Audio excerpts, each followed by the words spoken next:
Welcome. Thank you for taking time out of your day today. For everybody, I've Zoomed Tom Skerl in, being that he was going to do a little segment in our dealer meeting, and he has a personal issue that has come up and he will not be attending. So I've tracked him down using Zoom technology today to let him introduce himself a little bit, tell a little bit about himself and his company, and we'll take it and have a nice general conversation.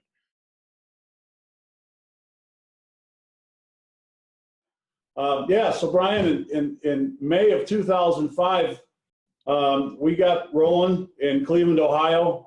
My background is much like many others in the room, that we were in the office equipment industry working for somebody else in an industry that was, frankly, it was very difficult. It was in decline, pressure on margins, competition was at an all-time high.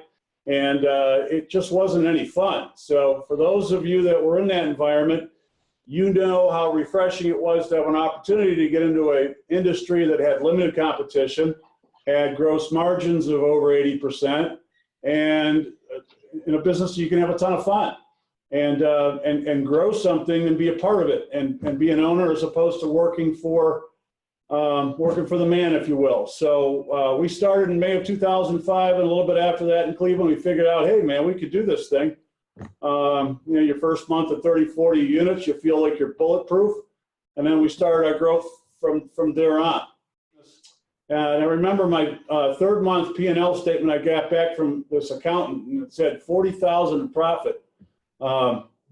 There was no other motivation I needed than to see the bottom line of that. Cash is king. I always heard that, but I dumped my first communion money in on this thing, and I soon realized that the cash flow was really important to your business. And then I also realized what is really as important to cash flow is the rental prices you're getting on the street, because that dictates the size of the deals you get, the prices, the funding over time, and it really impacts your bottom line. So we made the mistakes like many of you did for a lot of years. You put a motivated buyer and a motivated seller in a room, which is a guy who needs a job and a manager who needs a rep, and they start talking about, water or whatever. Next thing you know, there's a deal, and you start Monday. And you really haven't looked at the real reasons why we're hiring this professional. I know we've all done it. Turnover is expensive. We did an exercise. We had a sales combine meeting on 3.5 weeks ago. All of our managers got together. We did an exercise of the cost of turnover. You get that rep who turns over in that third month. There's nobody in that place for months 4, 5, and 6. And then you start out on the on-ramp again with training and recruiting and all that. Goes months 7, 8, and 9. That's a $60,000 proposition for making the wrong hire. Our business changed. We quit hiring folks who were convenient and all the other factors, and we stayed true to what we call a scope that we hire from. One, they have to have outside sales experience, of some sort, hunting type experience. If you don't have it, we're not hiring you. We're not bringing you through training to find out 4 weeks later that your stomach turns and you're going to throw up because you can't handle making cold calls. It's happened to all of you. So you got to have some hunting experience. Number 2, you have to have the income target. Okay, you will have never made 50,000. Okay, we are looking for folks to make 45, 50, and beyond for the first time. So we're looking for the hunting. We're looking for that income piece. And believe me, that income piece is extremely important. Beyond that, we're looking for folks who are homegrown, and those are folks who have come from the area. We made the mistake in Atlanta hiring all these people from all over the place. As soon as they got into your marketplace, they needed a job. You'd bring them on board. 2 months later, they're on Monster looking for another job. We won't repeat that again. In addition to that, we're looking for folks who live in the territory that we'll be marketing, right? And of course, beyond that, you've got communication skills they need to have. And they're at the right place in their career, meaning they don't want to be a district manager. They want to be a sales professional. We reduced our turnover by 80%.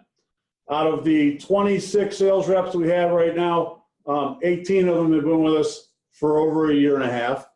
And what that means is that your average number of units per rep will increase from 5 to 6 to 7. We got it up to 10.1. There's no reason why any dealer in this room shouldn't be, looking at a target of 10 units per rep. Because when managers can stop recruiting and on-ramping people, they can start focusing on the streets where the action is, and it's getting after deals, multiple unit deals, and strategic deals. So recruiting is a major deal to help our business grow. And I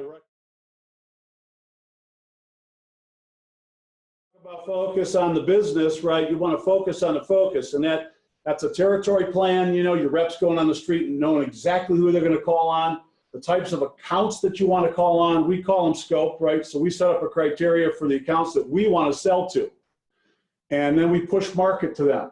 And so we have the highest opportunity to convert.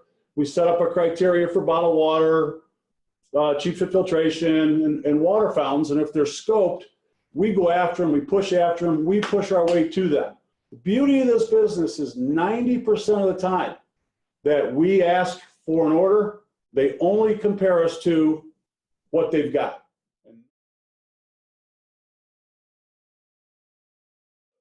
The market we want to go after is the high-end space with a Lexus branded product. We sell a product that is not available to anybody else in the marketplace. It is the top of the line product that's built up to standards and certifications, not stripped down to a price point. And I've had an opportunity to listen to other dealers call and say they could get a different product for 150 less or 200 less.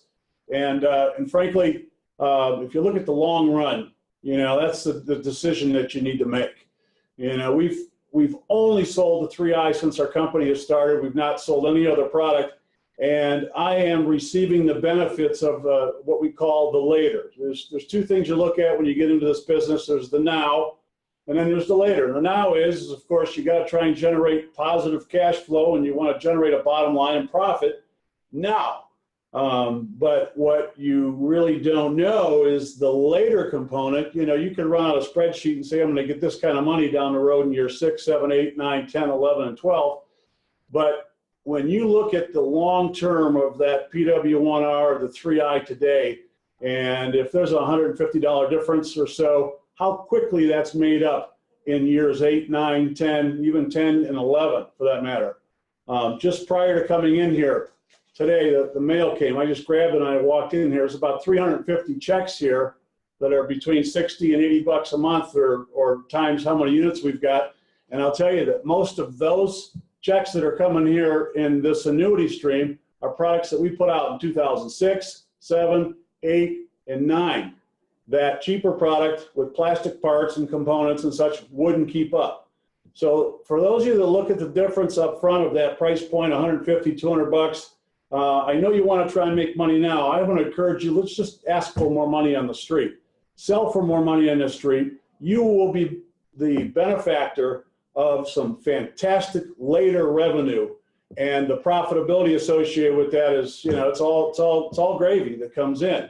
The product's a tank, it works through that, and I've had an opportunity to get to know Clearlight. I've had an opportunity to get to know the leadership team at PHSI. I've been to South Korea and the N-Star plant to watch the product being manufactured. I was duly impressed with the plant and Steve and his people, and the level of commitment that goes into the manufacturing of the product. And so today, PHSI is a strong partner. They're financially sound, and they are going to provide us the best product to compete and stay ahead of the game.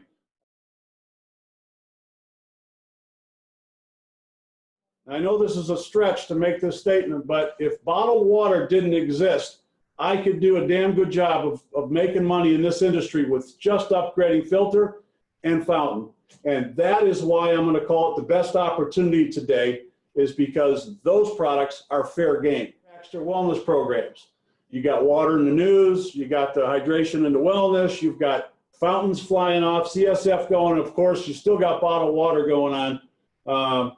This business is as hot as it's ever been. Sales manager, your sales rep telling you it's 30 bucks in the marketplace. Stay true to your model. Do one thing. Stay focused on the focus. Have fun doing it, because at the end of the day, that's how teams are built, and people having fun and succeeding, and that's really what it's all about. I couldn't be more delighted to get after this thing. This is our water season kicking off. I know I'm going to go down with a little bit of surgery here, but when I get back, man, we're going to rock and roll this thing. And I want to encourage all of you guys to go out there and have the best water seasons ever, because it has never been as good as it is now. Well, thank you, Tom. I appreciate it once again.